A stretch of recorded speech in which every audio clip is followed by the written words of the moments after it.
Thanks for that, Jamie. Another question that was asked in the chat, and now I need to scroll back and see by who. Laurel, maybe if I'm pronouncing that right, asked what avenues of current direct action and legal action are supported and needed by elder leadership on this. They're based in the cities and wanting to know how to most organize to support y'all's work. So if anyone on the team wants to speak to what avenues of action and advocacy you're currently taking and how folks can support that work. Is that a question for Dawn maybe and Rise? I think that's more of a question for like all the, Jamie knows all the letters we've been sending out and who we've been contacting, how many times we've raised the flag and asked for some attention on this. And then how can they further support those efforts? I think that's what I heard. Yeah, maybe if Jamie, you want to share a little bit of that background on the letters and advocacy y'all have done, and then I think it would be great to hear from Dawn about some of the vision for where this organizing goes next in your mind and the stuff that the Rise sisters want to keep working on. Yeah, I'm sure anyone on the team, except Jeff, maybe, who came in about a year ago.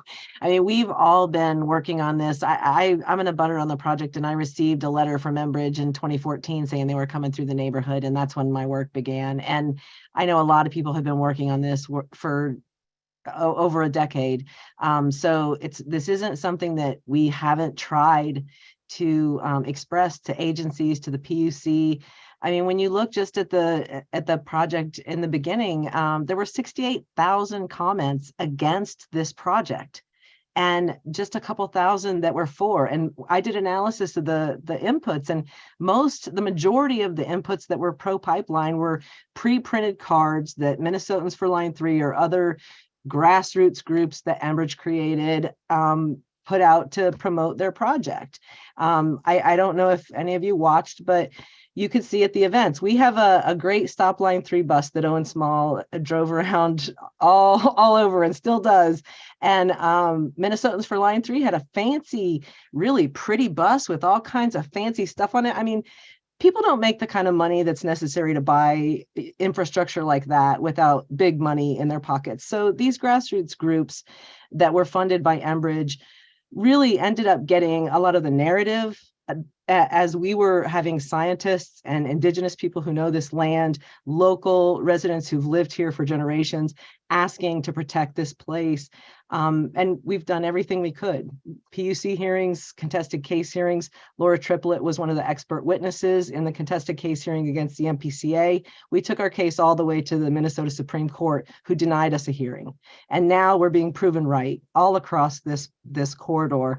And it doesn't give us any, any good feeling to know that we're right, but it gives us hope to see as many people showing up in this presentation as are, that some people care and that maybe we can do something to stop this madness. Miigwech.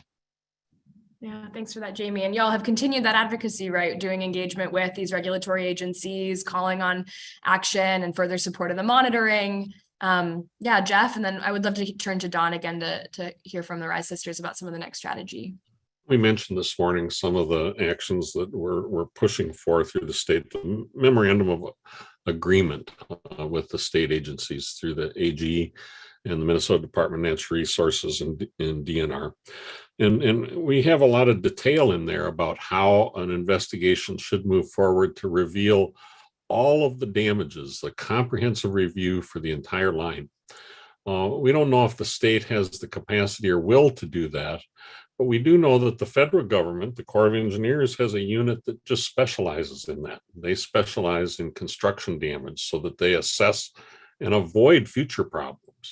So Betty McCollum and our congressional delegation is asking them to move forward. We need pressure on our political leaders now to make sure that's moving forward. We'd also like to see some hearings in the Minnesota legislature. The election's over. They have usually January is a slow time. We want them to hear what you people have come to see. And we want to move this to the Public Utilities Commission as well and put it in their docket. They're the ones that approved the line. They need to understand the mistake that was made and the lack of due diligence that they allowed to occur on the line. Thanks for that. Dawn, do you want to speak at all to some of where you see the action going next, and where you would like to see support from people on the call to supporting this work and the other kind of organizing that you're doing with the RISE Coalition? Yeah, bonjour. I have to keep my camera off so that I can keep my signal up. I just got home here. Yeah, so, you know, it's really hard to see the after effects of Enbridge going through, especially in LaSalle Valley, because we knew it was going to happen. We knew that it was not a good place, and they did anyway. You know, so right now our efforts are really focused on letting everybody know that yeah, we tried to tell everybody, not a good idea.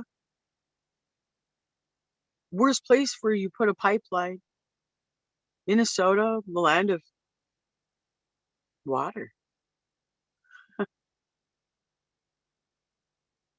It's just absurd. So our efforts, you know, be focused on getting the word out there, letting everybody know, especially our relatives in Bad River and Michigan, what has happened here. We don't want it to happen there. And so we'll be doing what we can, and we can't slow down. We have to only rest when we can and then just keep going. So we'll be out and about. We believe that we want our land back. DNR doesn't know how to take care of it properly.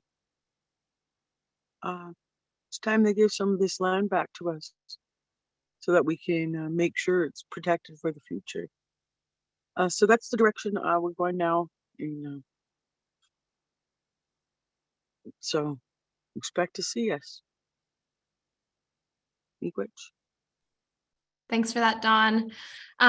Just to summarize some of the discussion that's been going on in the chat, lots of continuing to uplift how useful this data will be from Line 5. Charles said it would be helpful to have maybe a comprehensive document detailing what needs to receive close attention, read the pipeline construction Wisconsin, and some discussion back and forth about the permitting and the current approval for Line 5. We won't get into that tonight, but there were some answers in the chat, and folks should certainly do further research about the current permitting status of Line 5. So I'm just trying to address sort of what was there.